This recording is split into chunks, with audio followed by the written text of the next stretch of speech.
The content of this podcast is for informational and entertainment purposes only. It is not intended to be a substitute for professional medical advice, diagnosis, or treatment. Always seek the guidance of your healthcare provider with any questions you may have regarding your mental or physical health. The views expressed are those of the host and guests and do not replace personalized care from a licensed professional. Welcome to Mindful Moments with Pedro Morante, a space where a nurse practitioner and educator shares real talk on mental wellness, mindfulness, and navigating life in and out of healthcare. Let's take a moment to breathe, reflect, and grow together. Hi everyone, welcome to Mindful Moments, a space where we pause, reflect, and reconnect with the stories that shape who we are becoming. In celebration of the Nurses Week and also Mental Health Awareness Month, today's episode is extra special. We're bringing in together a panel of nurse practitioners who have not only cared for others at the bedside, but have also gone through the journey of becoming PMHNP, board certified.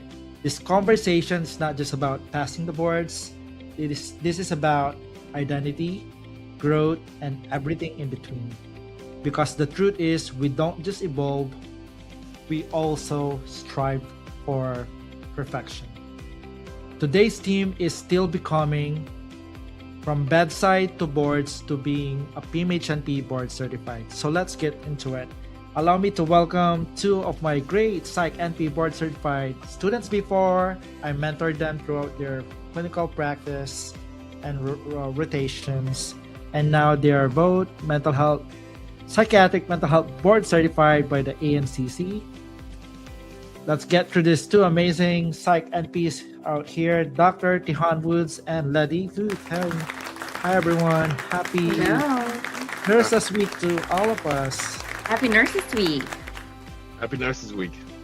Yes. Thank you for your time. I know you guys are busy, and thank you for making this meeting into reality. We've been planning this for quite some time, and now you guys are here, and I'm so proud of your growth as a nurse, turning into a nurse practitioner, and now ready to practice. So both of you have been a very close student of mine. I've been working closely with you guys. So I'll start with the nurse that you are before the board exam. Before your titles and before passing and before being a Psych NP, let's talk about the nurse you were before. Let's start with you, Miss Laddywood. Can you let us know what your nursing journey is? Hi, so I'm Letty Lutz. I'm a board certified psychiatric mental health nurse practitioner, and I started my career in the Philippines as an immigrant nurse. And I currently work as a charge nurse in one of the biggest healthcare organizations in the US in labor and delivery. I hold an MBA, a Master's of Science in Nursing, and a Master's in Healthcare Management. I'm also certified inpatient obstetric nurse. And it's a pleasure to be part of this episode and really looking forward to sharing. So before becoming a Psych NP, I was a full-time labor and delivery nurse. And I did not appreciate psychiatry until I became a labor and delivery nurse here in the US. And there were like several episodes and instances where I felt like I was not equipped to care for certain type of patients, perinatal patients. And little did I know that a lot of I think once you become pregnant, you are going through a lot of like mental health problems. And there were several cases, but I'm not going to share all of it. But there were several cases where I felt like I should have been trained more on how to talk to these patients, or what exactly do I say? Maybe just holding their hand or just saying like, hey, I'm here if you want to talk. So I think that's who I was before becoming a Psych NP. Thank you. And there's so much need for perinatal mental health. And I think Yes, that's going to be your definitely. niche. Mm-hmm. Thank you, Ms. Lute. And now Dr. Tihan Woods. I'm Tian Woods. My background, a little bit convoluted. I started out as a military medic about 31 years ago. I was a medic, then I became an LVN, RN, and then a nurse practitioner. I am board certified in both family and psych, and I am board eligible in acute care. I have a doctor's in acute care medicine. I have a postdoc in psychiatric, and I have a master's as a family nurse practitioner. So I did 22 years in the Air Force. I was a flight nurse. Before that, I was a medic, combat medic, or an Air Force version of medic, and uh, and then now I'm a nurse practitioner. Well, I've been a nurse practitioner for almost man, time go by fast. About 16 years now. Wow. So yeah, Wow. And thank you so for your service. Thank you oh for no everything problem. that you're doing. Yeah. So both of you are psychiatric mental health nurse practitioner board certified right now. So if we go back to your turning point, what are your main motivation why you want to do this job? Okay. Well, I actually wrote about this on my LinkedIn profile. I wrote an article because so many people are asking me like, from labor and delivery, why psych? It's like so far. And like I said, I never appreciated psych until I became like an L&D nurse here in the US. And there were several instances. One example, I think it's the main reason, my turning point in my career, because I really stepped back when I came home. I'm like, what am I doing? I mean, like, what I should be doing more for my patients. So, I had this patient. She was in labor and she was requesting for an epidural, and then she has history of sexual abuse. So I've never seen trauma manifest until I handled that case. And she was, epidural is a very common procedure that we do in labor and delivery. And she was shaking so much, and like nothing I would say or do would calm her down. And to be able for us to be successful in doing that procedure, she has to really sit still. And at that moment, I was like, what should I be doing? Like, but I think it's my instinct. My instinct was like, okay, hold my hand, and I was distracting her, like, okay, tell me about your daughter. What's your happiest moment with her? And I never had training in psychiatry or behavioral health, but it was my instinct that told me, like, I offered my hand, squeeze my hand if you need to. I'm here, and I was distracting her. I was like basically creating, like, I was doing psychotherapy. I didn't know about it. And then after that, we got through the epidural. And then when finished the procedure and she delivered, she was like, thank you. I would never have done that. I would never go through that procedure if you were not there on my side, if you were not lending me your hand.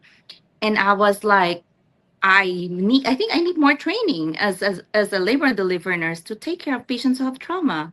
And there were also other things. I've seen patients who have postpartum depression came to me and even asked me. I was still a student. I was talking to her because I realized she doesn't have like postpartum hypertension. It was more of an anxiety. She's not getting sleep. And was telling her, talking to her, like, what, here are the resources. We have the resources that you can find to call this number, and they're gonna give you all the support that you need. And then she was walking out, and then she turned back and said, how can I talk to you again? Like, do you provide psychotherapy? That's exactly what she said. And I was like, no, not yet, because I'm still a student. So that was really my turning point, because for a long time I was jumping from one specialty to another. Because when you're a nurse in the Philippines, you go through general, like wards, OR, labor and deliveries, pediatrics, ortho. And I was actually a nurse supervisor in the Philippines when I moved here. And I was like, I was looking for that one thing that would give me some sort of fulfillment. And I think I found it, becoming, like, a provider that understands the mental health needs of our pregnant patients and also their family and postpartum patients. So that definitely was my turning point. And that's good because you were able to at least apply what you learned over your nursing career and becoming a better provider and catering to these patients that are really in dire need, especially in the Yes, perinatal field, especially postpartum depression, postpartum psychosis, postpartum blues. Those, exactly. I think there should be somebody out there that should support these women, Yeah, and especially dealing through this grief about losing. exactly. Demises. Yeah. Yeah, pregnancy loss. And one of our providers asked me about it, and it's like, yeah, we really need to have, because sometimes we just discharge these patients, and after that, what's next? What kind of support do they get, like, mentally? And now there's also, like, I was sharing earlier that 10% of our dads experience postpartum paternal depression. in the US, and it goes up to 13% 3 to 6 months after the birth of the baby. And of course, being male, being man, you are expected to be strong. You don't ask for help because, you're expected to be like, tough it up. And I think what I want to advocate for is like putting out those education out there, this information to stop the stigma. Because regardless who you are, what you are in the status of life, we all suffer mental health and we shouldn't be ashamed to ask for help. I strongly agree with you. Like, it doesn't matter what race you are, social upbringing, and wherever you are, right? Yes. If it hits you that you had a certain challenges with your mental health, you really need to be supported, Yes. and you really need to make sure that you ask for an early interventions instead Hmm. of you waiting at the end. Yeah. And there was instance that a family had a homicide and also murder in Texas. I think the husband killed his own family. 9 children, I Yeah. think. Yes, and two of the children died also. So four of them, and also he committed suicide after doing after murdering the family. Mhm. There was another case. She's a Very labor sad. and delivery nurse. Mhm. I forgot which state, but she's a labor and delivery nurse. She, outed her 3 children and jumped from their apartment. And she survived, but she's paralyzed. And she's our own, she's a labor and delivery nurse. She's an RN. Mhm. So there's also a need to like bring up like mental health support for our healthcare providers because the burnout is really high. Anxiety and PTSD is really high among healthcare workers. I agree with you, especially post pandemic. There was so much Mm-hmm. post pandemic psychosis and stuff like that, that or COVID induced psychosis, that it's increasing, and further we need further interventions, and that's why we're here and we're increasing more mental health providers to increase access to them, right? Exactly. How about you, Dr. Tihan? Can you tell me about your turning point becoming a second P?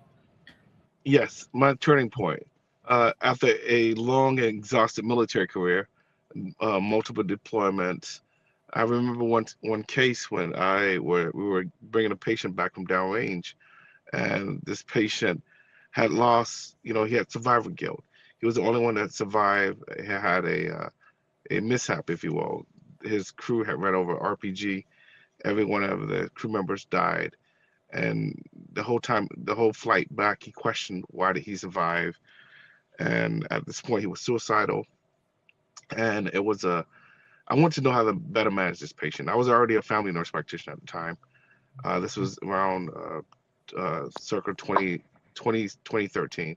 I didn't know how to best manage this patient. All my training for family nurse practitioner mostly on managing disease process, not so much mental health concepts. So I knew I wanted to be able to better manage these people. How do I help the guy with the 1,000 yard stare? I'm sure you've seen him. How to get him back to the best functioning. And my job as a PHNP is to get people back to the point where they can function and be themselves. So that was very important to me, and that's why I decided to pursue PHNP. So during the pandemic, I realized people were more isolated, and mental health became pretty much a crisis for many people, and I wanted to be able to manage those people, that population. So yeah, I have a special place for veterans, people with traumatic injuries or have experienced some type of traumatic event. So that's the population I like serving. Thank you, Dr. Boots, and thank you for your service. As we all know that healthcare providers also are not immune from having mental health disorders. Burnout is real, and there's increasing mental health providers. Even them could not even solve their own problems. So if we are not addressing this, then who will help these people out there dealing with their own, or breaking the stigma will help us break the silence that they're suffering, and we want to make sure we provide the support that they needed. Okay. Now, both of you are very accomplished in your goal and very clear with your vision and mission as a psych NP. Now, if there are students out there that are listening to you and they're kind of like undecided if psychiatry is for them, or they're doing family practice right now, but they think that, oh, should I do psychiatry too? Because a lot of FNPs are switching to mental health nurse practitioner track. What will you be your advice for them? Should they just go because it's a common trend right now, or should they have a purpose to do what they want or to do what they love so that there's no burnout happening for them? Should I go first? Yes, sure. Yes. I think my advice for those who are like going, who wanted to go to into psych, because a lot of people, there's like a myth. There's like a lot of people that would say like, don't go into psych. You don't have any psych background. You've never been to behavioral health. And I think that should be like corrected because there are people who are like me who never really had the experience in behavioral health, but I think there have like we have innate skills and attitude that can be applicable to become a really good psych MP. And going into psych, they say it's not as stressful as other things, but it's actually very emotionally and mentally stressful if you really think about it. I don't think that the only thing that would determine the success in this field is just having, the background in behavioral health. And also another thing that I would say is to gain that experience beyond like what you see on the bedside. And I always tell like I'm also an educator, so I always tell my students, sometimes what we learn in school is not enough. Most of the time, it's not enough. We learn on the real world outside. When you seek out, when you network. For me, I always use the word networking because I've met so many people that mentored me and precepted me just because of networking.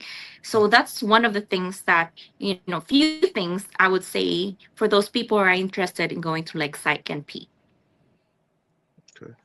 Thank you, Letty. Network is very important. As they said, your network is your net worth. So Mm-hmm.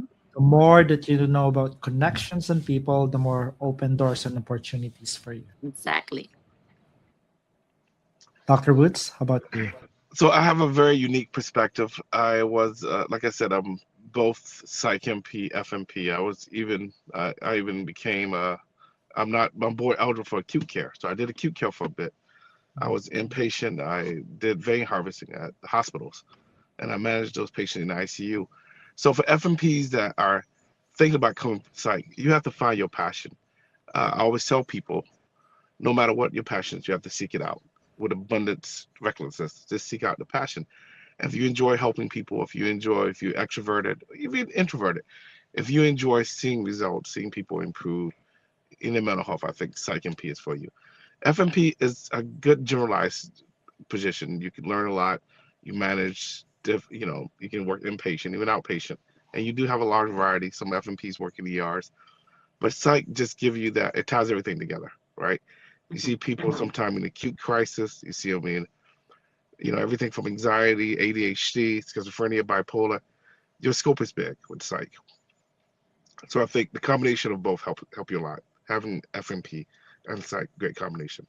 True. So So do it. Yes. you're looking at passion, and at the same time your skill set is there, and make sure you have a motivation to help people because Yes. psychiatry as is a very complex thing, right? You could be a high risk for complexity in terms of them ending their life or being suicidal or homicidal. Because there are patients that could be dealing also with substance use disorder. So a good understanding and a background, getting to know your patient, being patient with them, get to know their medical, psychiatric history, and also their um, background. Socioeconomic history is very important. Their trauma, childhood trauma. So it's really like a specialty, and make sure you have a heart to help people because if Yes. you're only doing it for the money, you're gonna get burnout for sure, and it's not Exactly. a good motivation. And Mm. patients can tell. It is very much true. I've been a Psych MP for the last few years, and I've watched, very good providers who, like you said, they chase the dollar, and they're doing it. It's like a almost automatic, right? See the patient, give medication, next patient, and Yeah. patients can see when you're not passionate about it. When you are, it's a Mhm. good feeling. Because I think with passion, medication, therapy. I think those combinations lead to the best outcomes. And every patient I treat, I want to see the best outcomes. So I let them know, hey, I'm here for the long haul. I'm not just here for one visit. I'm not just here for the medication. I'm here to make sure that you get the best care and you're being heard. So that's very important. I definitely agree with you and could not further emphasize the importance of therapeutic alliance, right? Yeah. Having the patient trust you and making sure you formulate a plan that you're working with the patient, right? Not just you're working for the patient, but working side by side with them and creating a treatment plan that caters to their needs. Basically, make sense for them to trust you more and work with you in long term because there are some patients that will see you and then suddenly will not follow up with you because they felt like their needs are not addressed well, or Mhm. it seems like they're being hurried and not being heard, being seen or validated. Yes, I 100% agree. And that's the trouble sometimes. You're sometimes with psych in any specialty, you can be adhered to really tight schedules, but I make sure every patient, no matter who the patient is, you're being heard. This is your appointment. The appointment is about you. I want to listen to your story. Tell me your origin story. We all have origin stories. Every superhero, every person. So that's important. I think this also goes back because we're also talking about access to care, right? Because sometimes when there's only few providers and you have this many patients, you try to like squeeze in as many of them like, in only an allotted time, and you can't really because you have to create a plan. You really have to set a time to like talk to the patient, really hear. You know, sometimes this is what I notice in psych. You sometimes have to see what can't be seen and hear things that people don't say. Um, so I think if we create more, I don't want to be sound political, but if only there's like changes in regulations so we create more providers so we can provide this access to care so we can give the best quality, the best care to our patients. How I wish I could talk to someone to like really explain to them like how these laws actually affect how patients are getting cared for. I agree with you, Letty, and it's very important to be a member of like California Nurse Practitioner Association because we were able to lobby that. So I was there for the lobby day in Sacramento, and then you can actually talk to legislators and definitely present a bill or a law, especially our full practice authority is still Mm, there, and we have some limitations like one MD can only supervise four nurse practitioners in California. So that mhm. also limits us in terms of like allowing for mental health providers to be out there and serve our patients. And the funding and also the access to care is limited due to that. So we're still fighting an ongoing full practice authority and make sure those because it could be very strict on their verbiage of their language that one MD can only supervise up to four nurse practitioners. But I think that should be not the case because of, we need to increase access to mental health. And Yes. that limits our full practice authority in California too. Agree. Between the NP 103 and NP 104. Dr. Tihan, did you apply for your 103 or 104 yet? I have not. That is something I am very tardy on. I know a lot of the states. I'm licensed in other states. And California at times can see a little bit behind compared to states such as Nevada, Arizona, and the sort. I mean, I enjoy living in California, but sometimes it can feel somewhat behind as far as Parks Authority. But I think the other states have more of a need as far as they lack some systems, not all, but they lack access to providers, and having that Public Parks Authority increased access to providers, especially states such as Arizona, Nevada, Mhm. Rhode Island. I think Rhode Island one of the first states that did that. So hopefully we get to that point in California. That'd be interesting. Yeah, I really hope so too. I'm very optimistic. I'm also a member of California CAMP, which is a great society. Any MPs you guys should join, find your local chapter. It's a big advocate for Parks Authority, rights of MPs, and everything else. So join. It's definitely a good organization. Yes, and join the lobby day too in Sacramento. That's usually happening during May. I think they will have more opportunity for that because if we don't advocate for our profession, who else will advocate for us, right? That's true. Exactly. I went to about 2 years ago. I met some of the. I went to Lobby Day about two. I can speak from personal experience. Mhm. Maybe 2 years ago, I went to Sacramento. My second Lobby Day with the California Association of MPs. We met the local representatives. It was an eye-opening experience. Yeah. So I really enjoyed myself. So Yes, and you please, learn so yeah, much with your peers who are experts in their healthcare policy and practice committee, and it it gives you a better overview and also a good understanding that we really need to speak up and lobby for our profession so the legislators are also aware of what problems we are experiencing not only in our clinic but also what the impact is to our patients that we serve in the community. yes, agreed. Exactly. Now, in terms of those students that are tuning in here, they're very interested with how you guys take care of your own mental health. And a lot of patients are also listening to us as providers and they look up to us, right? But if I ask you right now, how do you take care of your own mental health? Let's start with That's you, a Dr. Woods. Yeah, that's a very good question. The way I manage mental health, I enjoy outdoors. I'm a very I like fishing. I mean, some of a cyber truck now, so I have camping gear attached to the truck. I try to get outdoors as much as possible. I really believe the addition of sun and being in an environment such as, parks, arboretums, gardens, anywhere that's green, it increases natural mental health. There's a lot of studies that's done that being in a green environment, even lower blood pressures. So being in an environment that makes you happy, find that wherever that environment, chase it. Whether it's a sedentary environment, some people like going to movies. Mhm. I like camping. I like fishing. I like being outdoors. I like sports, football games, basketball games, and just being with family. I think that's important also. So for me, I became more intentional because I also like went through a phase in my life wherein I struggled with my mental health during COVID. And that's why I'm more empathetic with our patients because I feel I know how it feels like to be a patient myself. And so I set boundaries now because being an RN, nursing itself is a very altruistic profession. Most of the time we put other people on top of our own needs. And I think to be able to be an effective provider, we also have to take care of ourselves first. So now Mm, I set boundaries. If I'm tired, I'm not gonna work, I'm not gonna pick up. And I usually do yoga, and in the morning I try to drink my green juice. I'm obsessed with my green juice. And then I try to like do some movements even at work.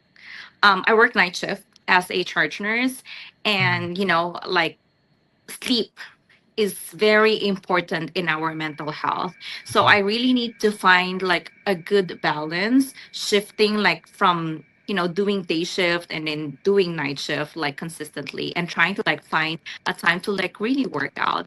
And now I'm also doing like a lot of journaling, so I do like a lot of reflection. And of course I'm Christian, so I try to be very you know very supportive of my church, trying to go to church all the time and trying to be stronger in my faith as a Christian. Thank you for sharing that. Those are helpful tips for our viewers and also for the students that are tuning in because remember, you could not give the best care for your patient when you yourself needed the care that and you are half empty and half full. So we need to make sure that we're also full inside and we're prioritizing our own mental health so that we can give the best care for those who are needing the care. Right.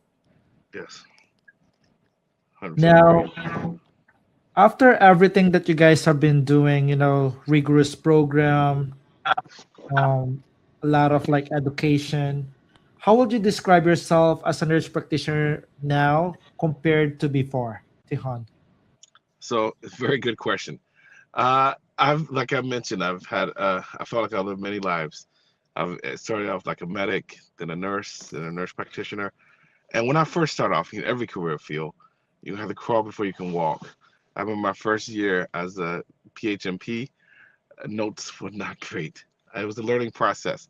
But now I feel I've finally Even within I think after the first year or so, I feel like I can breathe, right? I feel like, okay, this makes sense. And I come up with a pattern. You come up with a way of how you're going to manage your patients. How do you manage your schedule? How do you manage uh, disabilities requests or whatever it requires, right? So I feel much stronger now.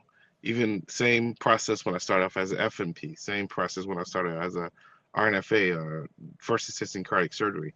You learn what you don't know and then try to fill in the blanks along the way. I think that's the most important thing. Thank you, Dr. Boots. And I think experience will make us better over time, but also it always important to have a drive and motivation to seek more knowledge, Yes. better your position in terms of your evidence-based practice guidelines, and continuing education really goes a long way. And I know you're doing a fellowship also with me right now, and Yes. in terms of substance use disorder, and also helping more patients that are very delicate and struggling with comorbidities like that. With complexities comes our responsibilities to always make sure that we are able to deliver a safe care for our patients at all times. Because one error in this profession could ruin your entire license, right? Could be tainted that one patient could eventually be the reason why you're going to lose your license and be suspended or revoked. So we really need to be cautious with what we are dispensing to our patients too. Yes, agreed. 100% agreed. I always believe that you can never get enough education. Like I mentioned, I have master's, a doctorate, two bachelors. I enjoy school. I just recently attended the conference. I was at NEI. Shout out to NEI. I went to the one in Florida, and it was nice. You learn new trends. The minute you stop learning, you stop living. I truly believe this. And whatever specialty you choose, keep learning that specialty. Learn what the newest trends are. Don't just stay idly by and let technology pass you by. It's very important to keep up.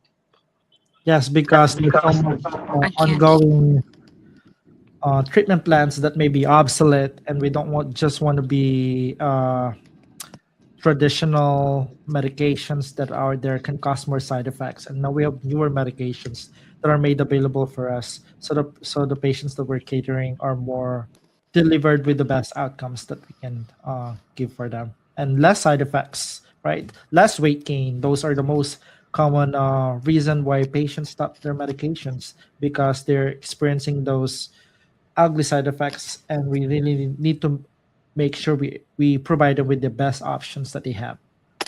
And I just want to add one thing. Mhm. Whenever you treat your patient, the biggest advice I can give any newer, even seasoned nurse practitioner, individualize your treatment plan. Don't treat every patient A because and patient B the same, because they're not the same. Every patient's different. Every treatment plan is different. Yes, there's a trend, of course, but you want to make sure you individualize your treatment plan and look at Clozaril, for example. A very good drug, been around for many years. And I'll be honest, when I first started, it has a great effect size. I think the effect size of Clozaril is like 0.89. It's very high. It's actually it's not as high as stimulants, but it's pretty high. So you want to look at, all right, what am I going to best treat this patient? And don't let fear scare you in treating as far as managing patients. Clozaril is a scary drug. If I give this drug, I'm gonna deplete all the patient's white blood cell count. I'm gonna change everything. A patient will develop leukocypenia. Know the risks and then manage it accordingly. So big thing, treat your patients the best you can and their benefit, of course. Yes, and we want to make sure that you're correct. We have to make sure it's an individualized care. So it's not Yeah. like a stereotypical treatment or standardized treatment for all. You can't just treat a patient in the same manner, because you gotta get to know them and what their comfort level is, and so the treatment plan is more catered and tailored to the patient's needs, rather than just you just prescribing and writing down medications wherein it doesn't work for them. Yes, I'm a big proponent of that. How about you, Letty? What is your principle in treating patients? Well, I'm always in for like individualized care. And if you've seen like how I talk, usually during my intakes, you've seen me do my intakes. And I always tell them, like, we're going to work. I'm going to work with you and see like the best treatment that would work really for you, because psychiatry, it's not black and white. Sometimes it's trial and error, and see like what's the best management for you. I always set my plan based on what they need and what I think is appropriate for their situation. Now, Dr. Woods, I would like also to ask you, because a lot of students have come to me like, oh, how is the board review experience, and also how do we prepare for the board certification? These are the questions that a lot of students ask. They always have test anxiety. They work full time, they work at nights, they go to school, they do Mhm. clinicals, and now they feel like they don't have time to study. How did you manage that? Especially you were working full time, you were a dad, you were going to school, and you were studying for the boards. How Yes. did you balance that out? So that's a very good question. You know, time is a commodity that no one has excess of, right? So you have to create it. I realized, I decided, I told myself, most important thing, this is for my future, it's for my kids' future, it's for everyone's future, right? It's for the better of my career, and it's for me as an individual. So I made sure that every day I allotted time. I allowed it. I started out 6 months before MAC test. I would study for 1 hour a day. As the test grew closer, I ended up spreading more time, 2 hours a day. I knew the purple book inside out. I mean, it's been a few years. It's been Mhm. almost 4 years now since I took my test. And I remember taking all this time to study. And I knew the purple book inside out. The test takers and everyone would tell you, don't study the day of your test, right? I don't believe that. The day of my test, I took the book all the way to the testing center and I read all the review questions over and over. My book was worn out by the time I got to test. The purple book that was at the time, I have no idea if they're still using the purple book. It's been, like I said, a few years now. But I make sure that I knew every section and I knew what weight of testing questions. And I'm sure they've changed tests since then. But I make sure the critical parts, the parts I needed to know, I knew. I knew every, I tried my best to know every law. And I created time. When the kids would sleep, I would study. When they were awake, I would study. Any off time I had, I would study. Lunch breaks, study. I would spend a night every night before I went to sleep. I would study. Actually, it helped me sleep better. I slept better because of studying. So yes, test anxiety is real, but you have to manage expectations. You only get what you put into it, right? If I don't study and I wait the day before the test, you're not going to pass the test. You have to take time and you have to actually learn the material. There's no osmosis of information. You actually got to learn it, and it's very helpful. You think to yourself, and I always truly believe, the more I know, the better I can help my patients. If I know that if I give this drug, if I give an SSRI to a patient with bipolar, I can send them to mania or I can send them in the other direction. Those are applicable questions. So knowing those questions, what's best going to help my patient? And the test is based at a beginner's level. Not going to ask you questions to trip you up. It's mainly to assess, can you safely practice as a PMHP, as a psychiatric mental health provider. And knowing that, it was very helpful. And I make sure I knew those things. I knew that weighted information. And when the results came back, I was very happy. Those are great insights, like in terms There's a of lot of test preparations. Those are building blocks, and those are survival tips that we have to take note of: test anxiety, board preparation, repetition, test taking strategies, making sure identification of the keywords. So I have three tips for those who want to take the board exam. Number one, you have to fully understand. The second one is hone your skills in test taking strategy. Because sometimes there will be questions that you don't really know, you're not aware of. But if you have good test taking skills, you'll be able to find the right answer. There were like drugs that I didn't know about that in the exam, but I still passed. And I was like, oh, this is wrong. Oh, this one, because I know the other medications. But that one medication I don't know about. So I think that was the right answer. And one another another tip, and I think it's very important, is to find a mentor. Find network with someone who already has taken the board exam, because they can give you tips and pointers. Remember when I passed the boards, you were the first person that knew that I passed, because I felt like I owe it to my preceptors. So my two preceptors got the message first that I passed the board. So you and my other NP Nimoda. And remembered, I was like telling, oh, these are the things that came out, like giving you hints and like the common um topics, because I feel like it should be shared.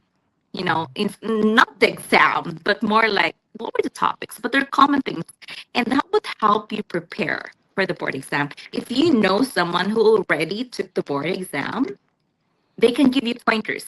They can give you like some sort of a heads up, like, hey, maybe focus on learning more the side effects of SSRIs, how, and then or schizophrenia or like serotonin syndrome. It's very common. Like it came out.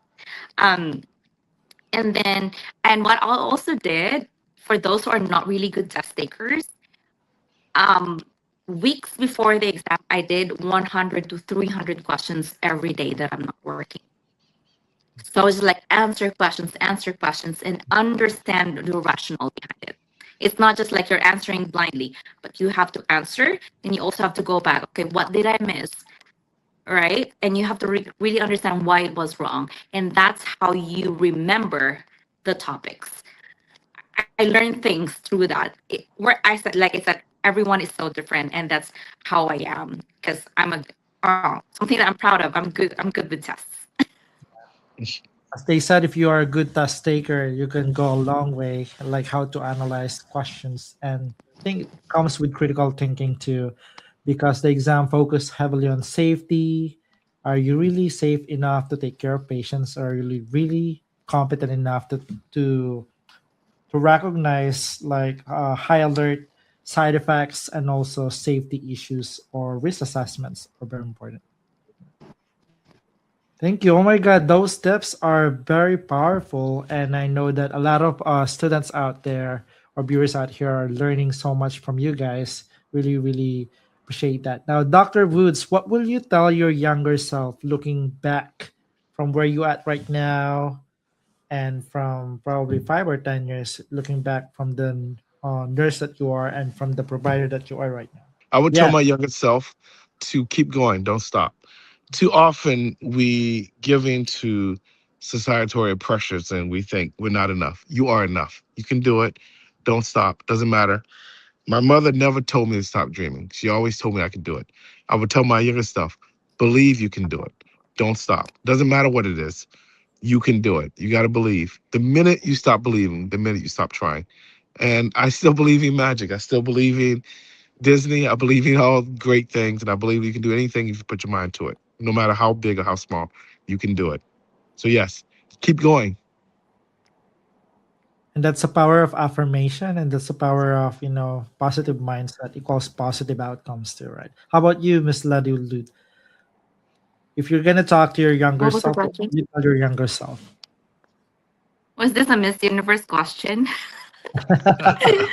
Well, if I have to talk to like it felt like a beauty pageant question. Well, if I have to talk to my younger self, I would say like always keep going. There will be several bumps, but when you have your eye on the goal, no matter how many times you go down, you will always find your way up. And always do not listen into the noise. There's a lot of noise in our world right now. And unfortunately, sometimes it comes from our own family, our own friends. There will be people who will tell you, like, you can't do it. You're not going to succeed in the US. But when you know you're passionate to do something, just keep going because you're not going to get there. And you have a bigger purpose and you're heading there. That's a I good love it. saying. You guys, Letty and Dr. Morante, you guys have come a long way. If you think, you're absolutely right. Don't let someone tell you can't do it. Every no I hear, there's somebody else that will say yes. So I completely agree with you. Every no you can turn into a yes. You just haven't asked the right person. So yes, good job. Great job, Yeah, I everyone. felt like all my life as an immigrant, I've been playing like tug of war. Like, coming to a country by yourself and trying to like live a life here. And a lot of immigrants would actually understand what I'm talking about. Because I came here with really it's another long story, but I would say like I thrived here because I really wanted to succeed. And there were several times that those people that I trusted were the ones that actually tried to pull me down. And I never let them because I know I have a bigger purpose and I know that I'm gonna leave a legacy to help like so many people. And I'm not gonna let anybody like tell me otherwise. I agree with that. And with a clear purpose comes a clear impact too. So thank you for what you guys do. And in one sentence, what does this journey mean to you right now? This journey, it means everything. I think I not only do the work for myself, I do it for kids, my kids. I do it for every person of any disenfranchised group, any person of color, any person of anywhere in the world that have been told no, that have been told you can't do it. You can. I'm living proof. So keep going. It means everything. For me, it means becoming the version of myself who's more self-aware, more grounded, and finally stepping fully into the purposes that I've been building towards. So all the hard work that I've been working for years, I think I finally found my path, and I know that I'll be serving a bigger purpose for other people. Thank you for all our amazing panelists today. Let's give them a warm of applause. Oh my God. I'm so proud of both of you. Thank you. I think 1 hour is not enough to talk about what you guys do. And also, we need to celebrate in person, not just doing this interview online. And I hope to that we can shoot Yes. something because you guys have both specialties that we can branch out to different subspecialties too. So I'm so proud of both of you, and to all the nurses out there. I just want to create a shout out. Happy Nurses Week. Thank you for what you do. We're rooting for you. Please take care of yourself and your mental health. And for those who feel alone out there, who are Psych NP students, wherever you are, or you are in the early transition of your career, or planning to take mental health nurse practitioner program in the future, always remember that we're here for you. If you need help, Dr. Woods is here, Letty is here. Please shoot us a message on this post and we will help you be the best provider that you are and be the best version of yourself. And if psychiatry is for you, it's a calling and it's a job that is rewarding. And I encourage you to join us. Next time we'll do it live, so Yes. Thank you so much. and also join us. Let me know. I Yes. would love to collaborate on Yeah. anything you're doing. I think you're a great mentor, great Yeah. leader. Yeah. We're gonna do a Dr. Morante. fellowship. Yeah. Yes. Let's create a fellowship, Lady and Tihan. How's that? I'm all for it. Let me Yeah. know. Any way I can grow the future of NPs, especially in psych, let me know. Yeah. I'm all for it. I think it's very important.